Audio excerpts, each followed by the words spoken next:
میرے واجب الاحترام دوستوں اور بزرگوں، حسن خاتمہ کا مضمون بیان ہو رہا ہے۔ پہلے حسن خاتمہ کی اہمیت بیان ہوتی رہی،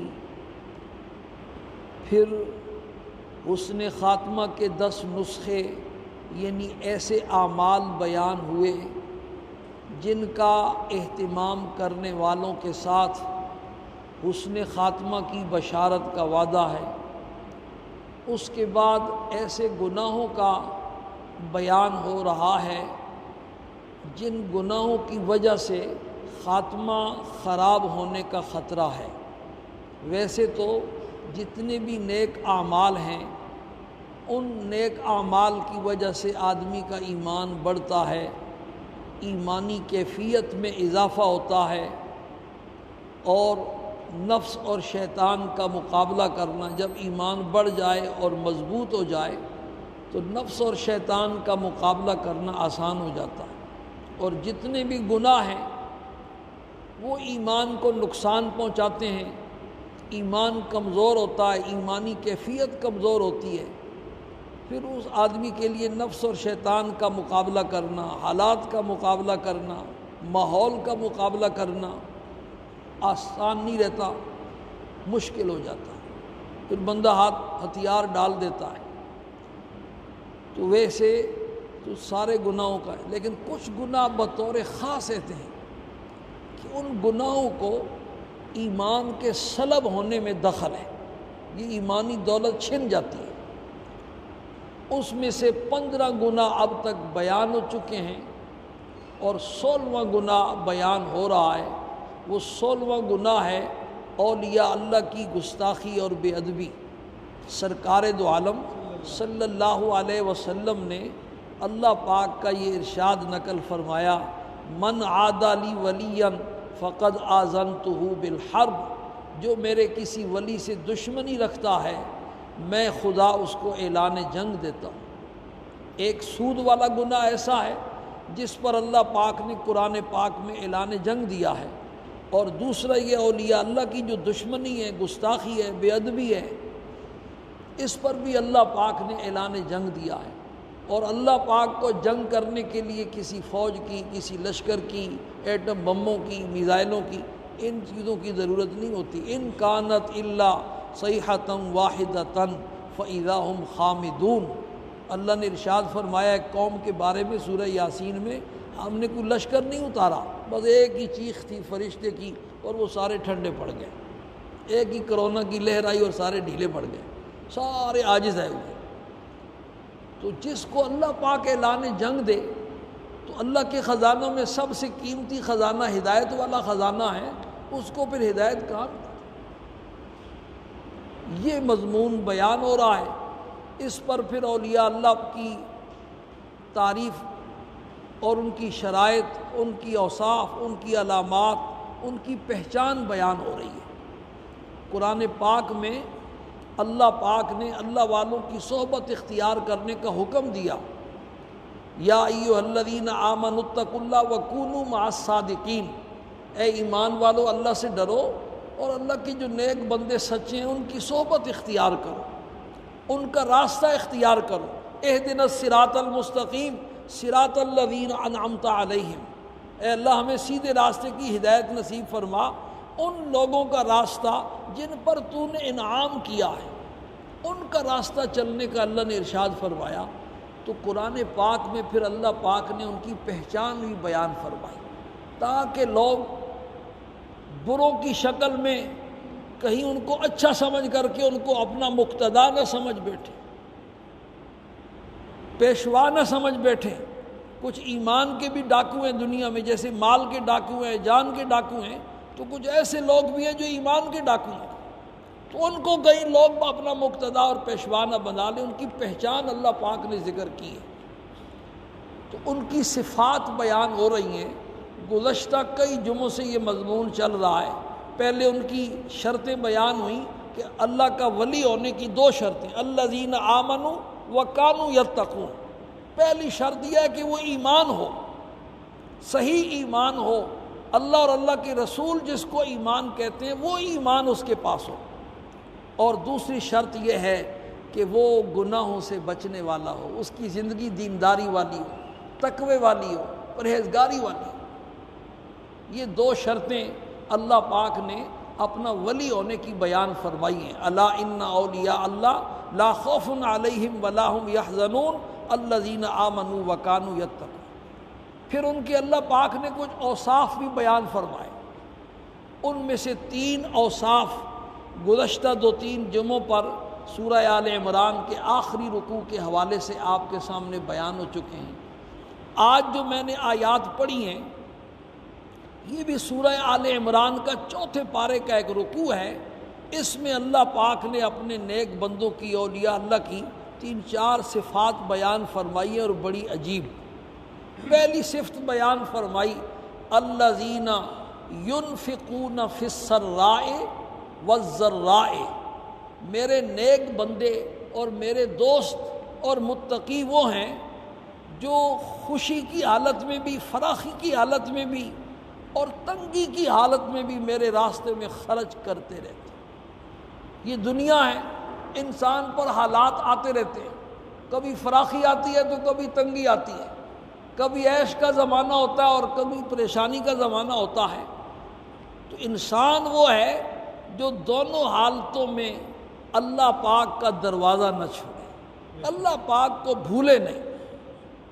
عام طور پر جب فراخی کا زمانہ ہوتا ہے، وسعت کا زمانہ ہوتا ہے، کشادگی کا زمانہ ہوتا ہے، تو بندہ عیاشیوں میں مبتلا ہو جاتا ہے اور دینے والے کو بھول جاتا ہے۔ اور جب تنگی آتی ہے، فقر و فاقہ آتا ہے، پریشانی آتی ہے، تو اس وقت اسی کی فکر میں اللہ پاک کو بھول جاتا ہے۔ بہادر شاہ ظفر کا شعر ہے نا، ظفر آدمی اس کو نہ جانیے گا، خواہ ہو وہ کتنا ہی صاحب فہم و ذکا۔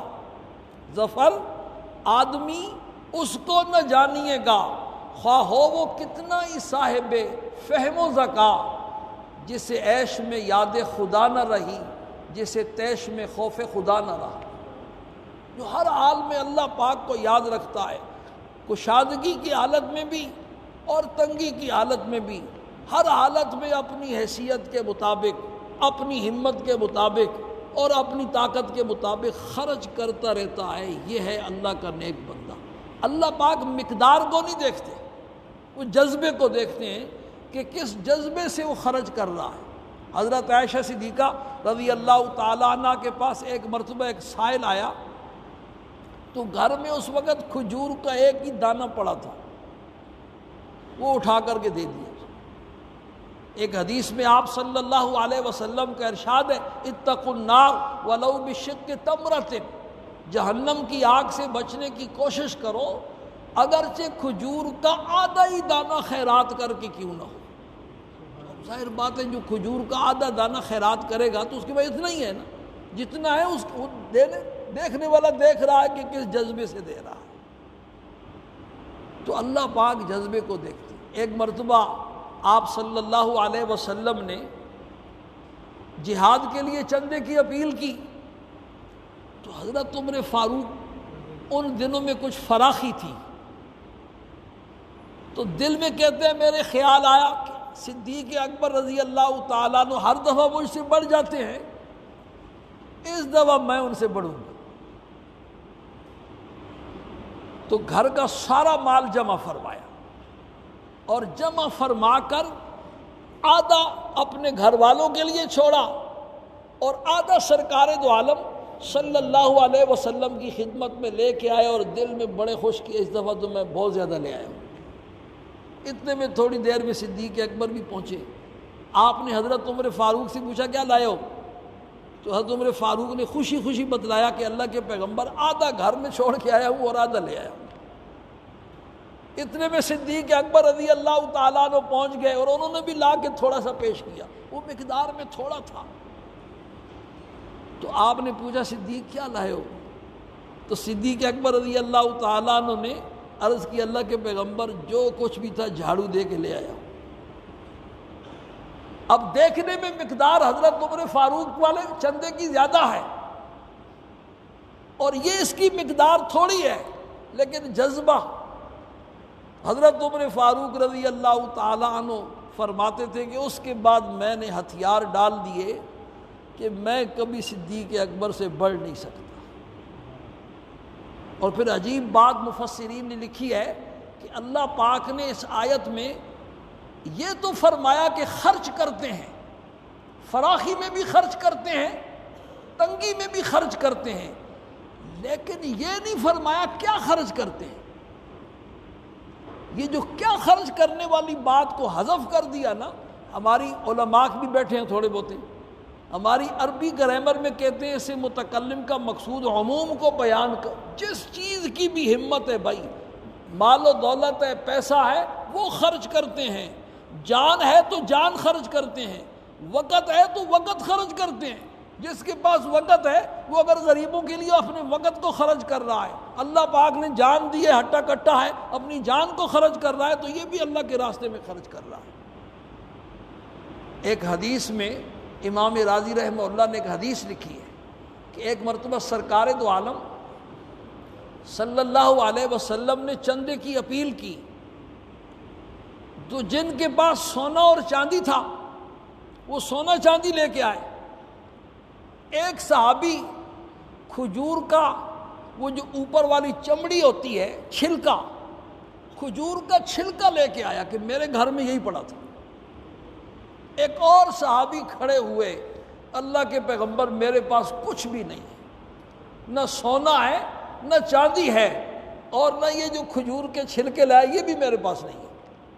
ہاں میرے پاس ایک چیز ہے، میرے پاس اپنی عزت ہے، میں اپنے خاندان میں بڑا معزز سمجھا جاتا ہوں، میں اپنی عزت اللہ کے راستے میں آج کے بعد خرچ کرتا ہوں، جو مجھے کچھ برا بھلا کہے گا میں اس کو معاف کر دوں گا، میرے اوپر جو ظلم کرے گا، مجھے ستائے گا، میں نے اللہ کے لیے سب کو معاف کر دیا، تو میں نے عزت اپنے اللہ کے راستے میں خیرات کر دی۔ تو اللہ نے فرمایا اللہ کے نیک بندے ایسے ہوتے ہیں، الذین ينفقون فی السراء والضراء، جو فراخی میں بھی اللہ کے راستے میں دیتے ہیں، اور تنگی کا زمانہ آئے حالات بدلتے رہتے ہیں۔ وَتِلْكَ الْأَيَّامُ نُدَاوِلُهَا بَيْنَ النَّاسِ، کتنی ایسے تھے جو کرونا سے پہلے خرچ کرتے تھے غرباء اور فقراء کے لیے، جیسی کرونا آیا تو انہوں نے ہاتھ کھینچ لیے۔ کئی ہمارے جاننے والوں میں ایسے ہیں، تو بھائی نہیں، اس وقت زیادہ تھا، تو اب کیا ہے کم، جتنی ہمت ہے، تاکہ وہ اللہ کے راستے میں خرچ کرنے والی جو عادت ہے نا، وہ عادت ختم نہ ہو، وہ سلسلہ چلتا رہے۔ اس کے بعد فرمایا والکاظمین الغیظ والعافین عن الناس واللہ یحب المحسنین، یہ تین صفتیں اکٹھی ذکر فرمائیں۔ اللہ کے نیک بندے وہ ہیں جو اپنے غصے کو ضبط کرتے ہیں۔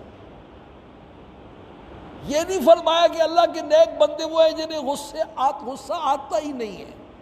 غصہ آنا یہ انسانی فطرت ہے بھائی، اور جس کو غصہ نہیں آتا وہ دیوار ہے، اس میں تو کچھ ہوش و حواس ہی نہیں ہے، بے حس ہے۔ دیوار کو غصہ نہیں آتا، انسان ہے تو اس کو بہرحال غصہ تو آئے گا۔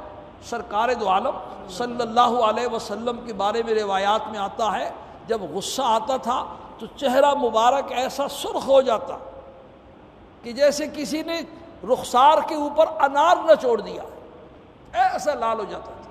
تو غصہ آنا یہ معیوب نہیں ہے، اللہ کے نیک بندوں کو، انبیاء علیہ السلام کو بھی غصہ آتا ہے۔ ہاں غصے میں اپنے آپ کو کنٹرول نہ رکھنا، قابو سے باہر ہو جانا اور شریعت کے مقتضا کے خلاف عمل کر بیٹھنا، یہ کبھی ہے۔ اللہ کے نیک بندے وہ ہیں جو اپنے غصے کو کیا کرتے ہیں، کنٹرول کرتے ہیں۔ والعافین عن الناس، اور جو ان کو تنگ کرنے والے، ظلم و ستم کرنے والے، ان کو معاف کر دیں، تکلیف پہنچانے والے ان کو معاف کر دیتے ہیں۔ واللہ یحب المحسنین، صرف معاف نہیں فرماتے بلکہ ان کے ساتھ الٹا حسن سلوک سے پیش آتے ہیں۔ عجیب واقعہ لکھا ہے، حضرت حسین ابن علی رضی اللہ تعالی عنہ ایک مرتبہ تشریف فرما تھے، تو ان کی ایک لونڈی کنیز ان کو وضو کرا رہی تھی۔ وضو کے دوران اس کے ہاتھ سے پانی کا برتن چھوٹ گیا اور سارا پانی حضرت کے کپڑوں پر گر گیا، برتن نیچے پانی اوپر۔ سارے کپڑے گیلے ہو گئے. اب ظاہر بات ہے غصہ تو آتا ہے آدمی کو. ایسے دیکھا, جیسے انہوں نے دیکھا تو اس وقت کی لونڈیاں بھی قرآن پاک کی حافظہ ہوتی تھی. اس نے فوراً پڑھا والکاظمین الغیظ. اللہ کے نیک بندے وہ ہیں جو اپنے غصے کو ضبط کر لیتے. تو حضرت خاموش ہو کے فرمایا میں نے اپنا غصہ ضبط کر لیا ہے. اس نے پھر فوراً پڑھا والعافین عن الناس. صرف غصہ ضبط نہیں کرتے بلکہ معاف بھی کر دیتے ہیں. حضرت نے فرمایا چل تجھے میں نے دل سے معاف کر دیا ہے. اس نے پھر پڑھا واللہ یحب المحسنین. صرف معاف نہیں کرتے بلکہ جس پر غصہ آیا اس کے ساتھ احسان بھی کرتے ہیں. تو کہتے ہیں چل میں نے تمہیں آزاد بھی کر دیا, احسان بھی کر دیا. تو غصے کا آنا یہ بزرگی کے یا شریعت کے یا ولایت کے یا نیک بندوں کے خلاف نہیں. غصہ آتا ہے انسان.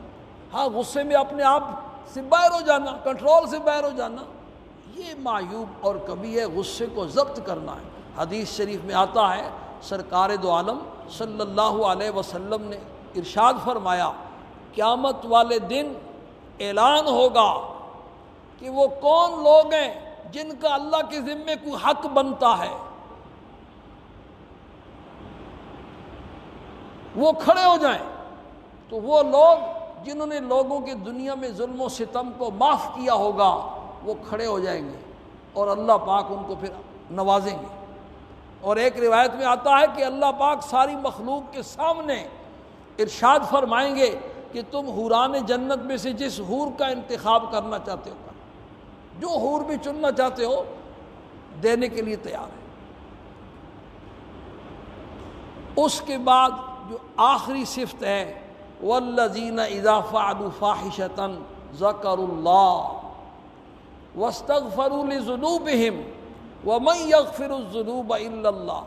آخری صفت ان آیات میں یہ ارشاد فرمائی کہ اللہ کے نیک بندے وہ ہیں جن سے اگر کبھی کوئی گناہ ہو جائے.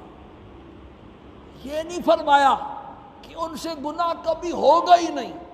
بھئی انبیاء علیہ الصلاۃ والسلام معصوم ہیں اور صحابہ کیا ہیں معصوم. باقی ہم جتنے بھی ہیں وہ سارے کے سارے گناہ گار ہیں. اللہ کو پتہ تھا کہ اس دنیا میں گناہوں سے بچ کوئی نہیں سکتا. تو یہ نہیں ارشاد فرمایا کہ میرے نیک بندے وہ ہیں جن سے گناہ کبھی ہوتا ہی نہیں ہے. فرمایا نہیں, نیک بندے وہ ہیں جن سے گناہ ہو جاتا ہے تو پھر ذکر اللہ, ان کو اللہ یاد آ جاتا ہے, اللہ کا عذاب یاد آ جاتا ہے, اللہ کے انعامات یاد آ جاتے ہیں. جب اللہ یاد آتا ہے تو پھر واستغفروا لذنوبہم, وہ اللہ پاک سے اپنے گناہوں کی معافی مانگ لیتے ہیں. تو اس دنیا میں گناہوں سے بچنا یہ انسان کے لیے مشکل ہے. اس لیے ولایت کی یہ شرط نہیں لگائی کہ اس سے گناہ ہوگا نہیں. گناہ ہوگا لیکن گناہ کے اوپر اصرار نہیں کرے گا. فوراً اس کو اللہ پاک کا خیال آئے گا اور اپنے گناہ کی کیا کر لے گا, معافی مانگ لے گا. بے فکری والی جو زندگی ہے نا یہ اللہ کے ولی کی نہیں ہوتی. گناہ کر رہا ہے پھر گناہ کر رہا ہے پھر گناہ کر رہا ہے پھر گناہ کر رہا ہے, یہ ولایت کے کیا ہے منافی. گناہ ہو جائے. ایک شرابی تھا, شراب پی رہا تھا. اس دن بھی یہ واقعہ میں نے درس میں سنایا.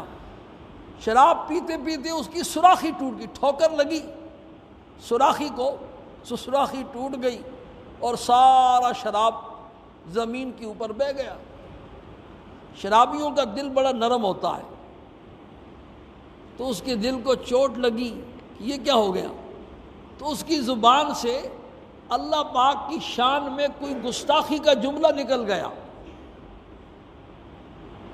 العیاذ باللہ. جیسی اس کی زبان سے گستاخی کا جملہ نکلا تو فوراً چہرہ اس کا بگڑ گیا, جیسے لقوے والے کا چہرہ ہوتا ہے نا, منہ ٹیڑھا ہو گیا. اللہ پاک کی بڑی رحیم و کریم ذات ہے. ہم گناہ کرتے رہتے ہیں, اللہ پاک دیکھتا رہتا ہے اور معاف کرتا رہتا ہے. عام طور پر مخلوق کے ساتھ اللہ پاک کا رحم و کرم والا ہی معاملہ ہے. ایک حدیث کی دعا ہے الحمدللہ علی حلمہ بعد علمہ وعلی عفوہ بعد قدرتہ. تمام تعریفیں اس اللہ پاک کے لیے ہیں جو سب کچھ جاننے کے باوجود بڑے حوصلے والا، وَعَلَىٰ عَفْوِهِ بَعْدَ قُدْرَتِهِ، اور سب کچھ کر سکنے کے باوجود معاف کرتا ہی رہتا ہے۔ تو عام معاملہ مخلوق کے ساتھ اللہ پاک کا رحم و کرم والا ہے، معافی والا معاملہ ہے۔ وَمَا أَصَابَكُم مِّن مُّصِيبَةٍ فَبِمَا كَسَبَتْ أَيْدِيكُمْ، تمہیں جو پریشانی آتی ہے وہ تمہارے اپنے کرتوتوں کا نتیجہ ہوتا ہے، لیکن وَيَعْفُو عَن كَثِيرٍ، اللہ پاک تمہارے بہت سارے گناہوں کو معاف کرتے رہتے ہیں۔ اگر ہر گناہ پہ پکڑ ہونا شروع ہو جائے تو انسان کے لیے اس دنیا میں زندگی گزارنا مشکل ہو جائے، لیکن کبھی کبھی عبرت کے لیے پکڑ ہو بھی جاتی ہے۔ تو جیسی اس کی زبان سے وہ گستاخی کا جملہ نکلا تو فوراً اس کا چہرہ بگڑ گیا، منہ ٹیڑھا ہو گیا، وہ بھی سمجھ گیا کہ یہ جو حرکت کی ہے گستاخی کے لیے کہ یہ اسی کی سزا ہے۔ تو اس نے اللہ پاک کو مخاطب کر کے ایک ربائی کہی، اور بڑی عجیب ہے۔ وہ کہتا ہے اللہ نہ کردہ گناہ در جہاں کیست بگو، و آکس کے گناہ نہ کرد چوں زیست بگو۔ اے اللہ اس دنیا میں مجھے بتاؤ تو صحیح کون سا ایسا آدمی ہے جس نے کبھی گناہ نہیں کیا، وہ آکس کے گناہ نہ کرد چوں زیست بگو، اور جس نے کبھی گناہ نہیں کیا وہ دنیا میں زندہ کیسے رہا؟ آپ مجھے بتائیں تو صحیح، کوئی ایک آدمی بتائیں جس نے کبھی گناہ نہ کیا ہو، اور جس نے گناہ نہیں کیا وہ دنیا میں کیسے زندہ رہا؟ بندہ ہے، بندے سے گناہ تو ہوتا ہے۔ اگلا مصرع اس سے بھی عجیب ہے، کہتا ہے من بد کو نم و تو بد مکافات دہی، من بد کو نم و تو بد مکافات دہی، پس فرق میان من و تو چیست بگو۔ اے اللہ میں نے تو برا ہی کام کیا تھا، آپ کی شان میں میرے منہ سے بکواس نکلا، گستاخی نکلی، بری حرکت میں نے کی، اور آپ نے بھی فوراً پکڑ کے برا ہی بدلہ دے دیا۔ پس فرق بیان من و تو چیست بگو، اے اللہ میرے اور آپ میں پھر کیا فرق رہ گیا؟ میں بندہ ہوں عاجز، اور آپ خدا ہیں، آپ ساری کائنات کے سچے بادشاہ ہیں۔ کہتے ہیں جیسی اس نے یہ شعر پڑھے نا تو فوراً اس کا چہرہ ٹھیک ہو گیا۔ اللہ پاک کو بھی ترس آ گیا۔ وہ اتنی سی بات ہوتی ہے بھائی، انسان ہے، انسان سے گناہ ہو جائے فوراً گڑ گڑا کر اللہ پاک سے۔ تو اس دنیا میں گناہوں کے بغیر آدمی کے لیے زندگی گزارنا ناممکن ہے، خاص کر کے ہمارا یہ جو دور چل رہا ہے نا، العیاذ باللہ، عجیب و غریب زمانہ ہے۔ اس کے بارے میں بھی ایک شاعر نے کہا درمیان کار دریا تختہ بندم کر دئی، بعد میں گوئی دامن تر مکن ہوشیار باش۔ میرے محبوب مجھے رسیوں سے باندھ کر کے سمندر کے بیچ میں پھینک دیا ہے، اور پھر کہتے ہو خبردار کپڑے تر نہ ہونے پائیں، ہوشیار باش۔ ہمارا جو زمانہ ہے یہ تو ایسا زمانہ ہے، تو اس میں گناہوں سے بچنا مشکل ہے۔ ہاں بے فکری والی زندگی نہ ہو، گناہ ہو جائے سچے دل سے اللہ پاک سے معافی مانگ لے، اور معافی ایسی مانگے کہ جب معافی مانگ رہا ہے اس وقت دل میں پکا ارادہ ہو، اے اللہ میں پھر نہیں ٹچ موبائل دیکھوں گا، پھر نہیں دیکھوں گا، کوئی ایسی حرکت نہیں کروں گا۔ بس جب دل میں یہ پکا ارادہ ہے نا، ایک مرتبہ زبان سے کہہ دے، ندامت کا اظہار کر دے، اللہ پاک معاف کرنے کے لیے تیار ہے۔ بس ایک ہی شرط ہے، پھر گناہ ہو جائے پھر توبہ کر لے، پھر ہو جائے پھر توبہ کر لے۔ بھئی جتنی مرتبہ گناہ ہوتا رہے رابطہ توڑے نہیں، رابطہ جوڑتا رہے، اپنی لائن سیدھی کرتا رہے۔ حدیث شریف میں سرکار دو عالم صلی اللہ علیہ وسلم کا ارشاد ہے ما اسر من استغفر وان عاد فی اليوم 70 مرۃ، وہ آدمی جس نے توبہ کر لی، وہ گناہ پر اصرار کرنے والا، ضد کرنے والا، ہٹ کرنے والا شمار نہیں ہوگا، اگرچہ ایک دن میں 70 مرتبہ ہی اس کی توبہ ٹوٹ کیوں نہ جائے۔ وہ کون سا ایسا گناہ ہے جس گناہ میں 70 مرتبہ توبہ بندے کی ٹوٹتی؟ وہ یہی گناہ ہے جو ہماری جیبوں میں ہے آج کل۔ جتنا 70 مرتبہ تو کم ہی ہوگا، اصل گناہ نہ کرنا یہ اولیاء اللہ کے بارے میں نہیں فرمایا کہ اولیاء اللہ وہ نہیں جو گناہ نہیں کرتے، نہیں فرمایا گناہ ان سے جب ہو جاتا ہے تو پشیمان ہو جاتے ہیں، ذکر اللہ پاک ان کو یاد آ جاتے ہیں، فاستغفروا لذنوبہم اور اللہ پاک سے اپنے گناہوں کی معافی مانگ لیتے ہیں۔ اور آگے ایک بڑا عجیب جملہ فرمایا وَمَن يَغْفِرُ الذُّنُوبَ إِلَّا اللَّهُ، بھئی گناہوں کو اللہ کے سوا کون معاف کر سکتا ہے؟ اللہ ہی ہے۔ وَلَمْ يُصِرُّوا عَلَى مَا فَعَلُوا، وہ اپنے گناہوں پر اصرار نہیں کرتے۔ اصرار کس کو کہتے ہیں؟ ایک مرتبہ گناہ کیا، پھر گناہ کیا، پھر گناہ کیا، پھر گناہ کیا، درمیان میں توبہ نہیں ہے۔ جب گناہ کے درمیان توبہ آ جائے تو اصرار ختم ہو جاتا ہے۔ سورہ واقعہ میں یہاں تو ارشاد فرمایا وَلَمْ يُصِرُّوا، اور اس کے بعد فرمایا أُولَٰئِكَ جَزَاؤُهُم مَغْفِرَةٌ مِّن رَّبِّهِمْ، یہی وہ لوگ ہیں جن کا بدلہ اللہ پاک کی طرف سے مغفرت کی شکل میں ان کو ملے گا، وَجَنَّاتٌ تَجْرِی، اور باغات ملیں گے جنت کے جن کی نیچے نہریں بہتی ہوں گی۔ علماء نے لکھا ہے کہ اس آیت سے یہ ثابت ہو رہا ہے کہ جو گناہوں پر اصرار کرنے والے ہیں، مسلسل گناہ کا ارتکاب کرتے ہیں، لگاتار کرتے ہیں، درمیان میں توبہ حائل نہیں ہوتی، وہ معافی کے قابل نہیں۔ اور سورہ واقعہ میں اللہ پاک نے جہنم میں جانے والوں کا اصحاب الشمال کا ذکر فرمایا اور ان کے جہنم میں جانے کے اسباب ذکر فرمائے۔ ان اسباب میں ایک سبب یہ بھی بیان فرمایا وَكَانُوا يُصِرُّونَ عَلَى الْحِنْثِ الْعَظِيمِ، یہ جہنم میں کیوں گئے؟ اس لیے کہ یہ بڑے گناہ کے اوپر اصرار کرتے تھے، لگاتار کرتے تھے، مسلسل کرتے تھے، اور درمیان میں توبہ کی انہیں توفیق نہیں ہوتی تھی۔ اللہ پاک ہم سب کو اس کی سمجھ نصیب فرمائے۔